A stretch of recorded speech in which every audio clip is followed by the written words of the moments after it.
Another big news story that was reported everywhere was a leaked photo that was taken by an F-18 fighter pilot off the east coast of the US by his cell phone of an unidentified aerial phenomenon. And supposedly there's a second photo that hasn't been released yet that is more clear. Although it did get a lot of worldwide attention, I noticed many of the news reports played the X-Files music and they made fun of it. So I'm wondering what your thoughts are on this picture that came out and your thoughts on the media still taking this as a bit of a joke, even though I would say it's fairly credible stuff.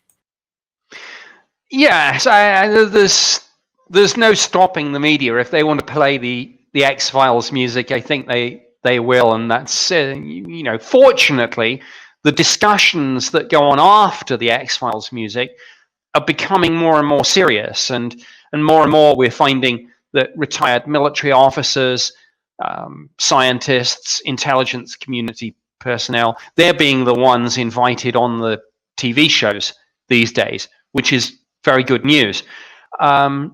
Ironically, the photo's not that impressive, frankly, and some people have said it might even just be a balloon. And I think the problem is that when you put these photos out, nobody in the media and in the civilian UFO research community has the resources and capabilities that say the government has when it comes to imagery analysis. So that's one problem. The other problem, frankly, is that this story was run by a new media outlet called The Debrief. And they ran a great story the day before.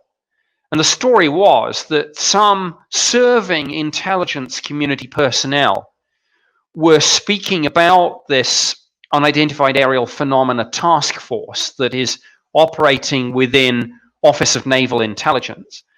And The Debrief had published effectively a sort of, I don't want to say leaks, but information from well-placed sources saying, look, the interim assessments of the task force is that they haven't ruled out the extraterrestrial hypothesis. And that was extraordinary big news. And then the very next day, they ran the story about this photo, and it to my mind, it wasn't as big a story as a story the day before, and it had the effect of almost killing the first story and sending people down the rabbit hole of is this a balloon or is it something else? And I think this sort of thing happens in the intelligence community a lot, and when somebody does something like that, it's like the magician saying, look at my hand, waving the wand around and things, and the answer to the question, why is he doing that, is because he's trying to distract you from something else. So I would look at the story that ran the day before that photo got leaked much more than I would look at the photo itself. Thank you for watching the Hannibal TV. Please like this video if you enjoyed it, and click the subscribe button to not miss any of our latest shoot interviews, match videos, or news updates. Support us on patreon.com for $1.99 a month to watch our full shoot interviews ad-free and help our channel grow. Follow us on Twitter at the Hannibal TV for instant updates.